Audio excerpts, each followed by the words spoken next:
15 minutes past 8. State of it now, politics for this week with Selwyn Manning from livenews.co.nz. Morning, Selwyn. Yeah, good morning, Glenn. And it's been a week of talk about land sales. Yeah, it has. You know, it kind of feels like it's a week where the national-led government's allowed the sale of some pretty significant blocks of New Zealand land to be sold.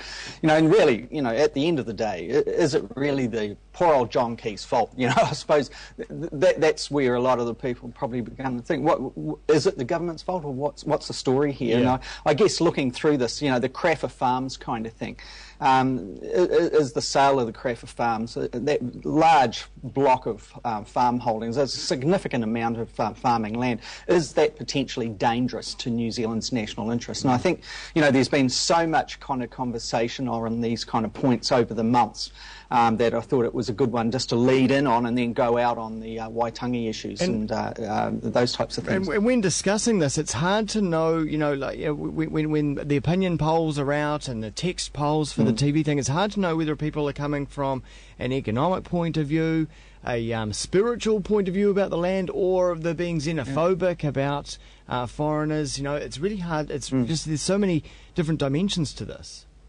Yeah, there's many dimensions, and you know, I think the latter one, you know, the racial element is just a red herring. I think that all of the Craffer Farm, in particular the Craffer Farm debate, it really is an issue of national interest. I think that there is a potential strategy here, like a wedge strategy going on. I'm not just being a doom merchant or scaremongering on this. I think, you know, the Craffer Farms is a significant block of agricultural production land. In New Zealand, we have pretty much a monopoly type of exports set up with Fonterra, etc. With China investing into New Zealand in a significant way, right in the core of our primary commodity areas, really, you know, it should put alarm bells up there. And I think that's underlying a lot of the political debate. Yes, you know, there is this redneck kind of wave that's almost like a diversion out there in the populace in some sectors of the population. But I think just got to clean that right to the side, you know, put it to the side and look at this. If China is trying to actually develop some sort of an influence and hold on some of New Zealand's prime agricultural areas, and then if we look at the experience of other Pacific Island states where China has gone and it uses Chinese labour, it uses Chinese skill, it possesses the land, the profits generally go offshore, and it usually sets up some sort of its own kind of, if it's an export type of thing, or, you know, it'll set up its own kind of sector where it exports out. And I think New Zealand's in a delicate position here. But hang on, aren't we talking about a private Chinese company, not the Chinese state buying this land, surely? Well, we've got to remember that what we're dealing with, yes, but we're dealing with a country that is very much a single-party country. It's a communist country, and at the end of the day, yes, it's a tiger economy, and there are so-called private interests in these, but you've got to remember that everything is controlled by the state in China. Just like in New Zealand, we have private commercial entities that are operating under New Zealand government name, you know, and I think we have to see it in this way. That nothing happens basically out from China without central government having an influence. So, and you mentioned the Pacific. So, can you put this this purchase of land in New Zealand in context with what's going on and the strategy in the Pacific? Yeah, I think exactly that. You know, in the Pacific, every Pacific Island state that you would venture to visit, you will see Chinese enterprise set up there. And I'm not saying this is necessarily a bad thing, and China has certainly assisted the Pacific in many areas.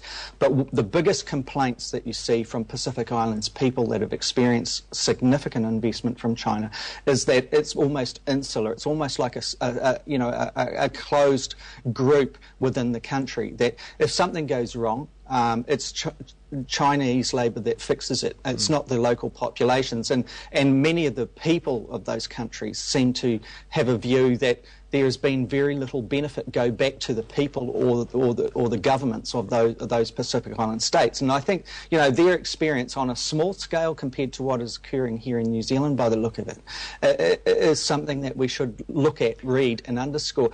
This is all a debate that was taking place last year, and we raised it on your program and others a number of times. And so really it's a fait accompli here. And I kind of think that's where it ties back to, is it the Prime Minister's fault? Is it the government's fault? Well, yes and no. You know, as soon as the Chinese interests were going to take this issue of can it purchase Crafter Farms to court, then it was going to happen. You know, the law as it is in New Zealand is certainly going to allow that to occur. Yeah. And also, you know, there was this issue where the free trade agreement that was drafted up and signed between New Zealand and Australia and China was such that it gave recourse to the Chinese to actually go via that free trade agreement, the legality, you know, the legalese within it, to actually force its hand. So it comes back to really both Labour, when it was in government, not kind of foreseeing significant pockets of New Zealand land being sold in this way, and also it comes back to National last year, where it had a lot of time to actually consider an alternative legislative program to what it was putting in there. So, but intrinsically tied into all this, of course, is the Maori interest in land, and as we head into Waitangi Day, it looks like this is going to be a bit of an issue. Yeah, it is, and certainly, like right through this week, you know, what we saw was, you know, the Māori Party going public with its concerns over the National Party dropping Section 9 or Treaty of Waitangi clauses from the discussion documents about selling the state-owned assets via the share market, and that's a biggie, obviously, for the Māori Party. And I kind of think that maybe we just, if you've got a clip there, Glenn, we look at Peter Sharples' take on it earlier this week before we go a little bit further. Indeed.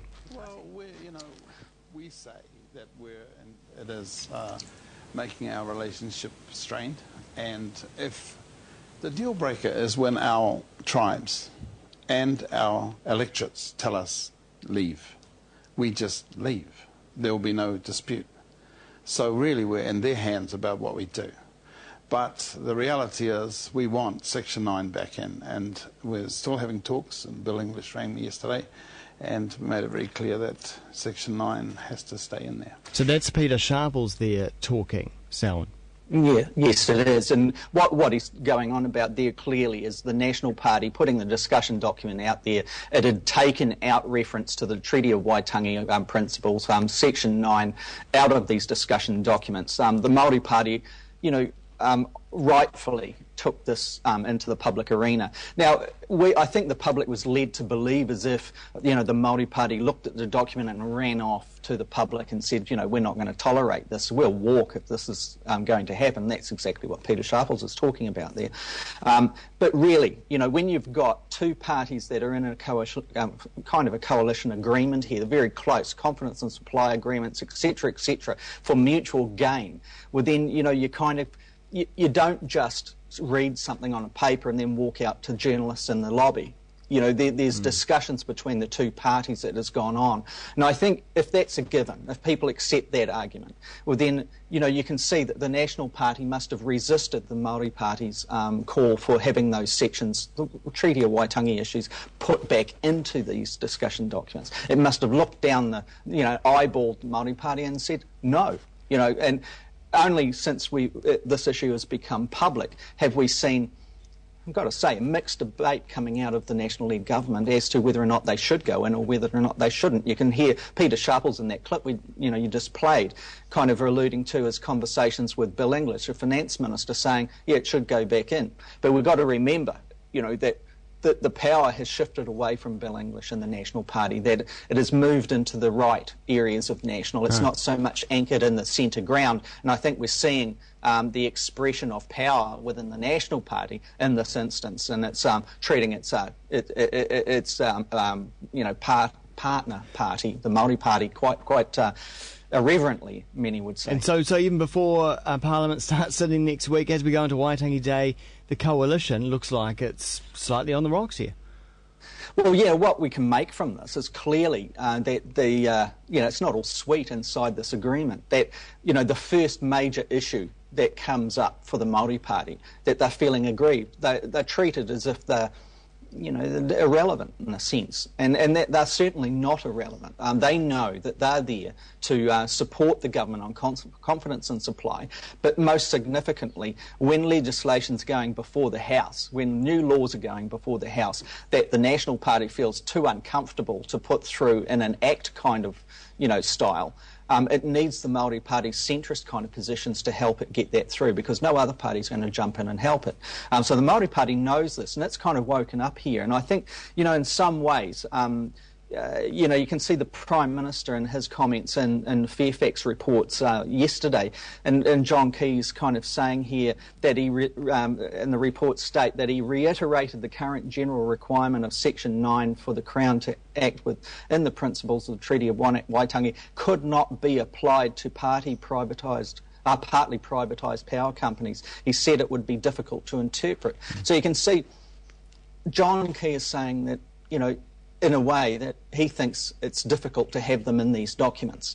So there's a lot of debate to go around. It's really messy. If they're putting a discussion document out, I guess what we're used to in this country is by the time the discussion documents come out and they're going into the public arena, they're pretty much, done and dusted. All the debate within the friendly parties has already been done. National hasn't done this. It's kind of very clumsy. And I think the whole exercise, in a sense, I think strategically, is the National Party looking down the barrel and saying to the Māori Party, well, where are you going to go? You're either with us or you're going to wander off into the opposition benches where you've got no power and no gains. Yeah. And it's trying to contain and cage, if you like. It's like the National Party is tethered, National Party's tethered the Māori Party to the beehive, and it's saying, you just rest there, you be quiet, or you can wander off. We'll set you loose and you can go and find your own tucker tonight. And the Māori Party's saying that's the biggest insult that we've had in a long time. It's a dent to our mana. It's an attack on our mana. This is the lead into Waitangi Day, and really, we're not going to take that. So where is it going to go? I guess, Glenn, it's a sense of National is going to have to back down on this, and perhaps what we saw this week is Bill English being used in the first instance to perhaps find a way around it. But it's still, the lingering impression is that the Māori Party is woken up here. It's no longer a sleeping dog, and you don't mess around with the treaty when it comes to this party, I don't think, Glenn. Indeed. Selwyn Manning is over at livenews.co.nz. We also find this as a video once more. See you next week and have a great long weekend, Selwyn.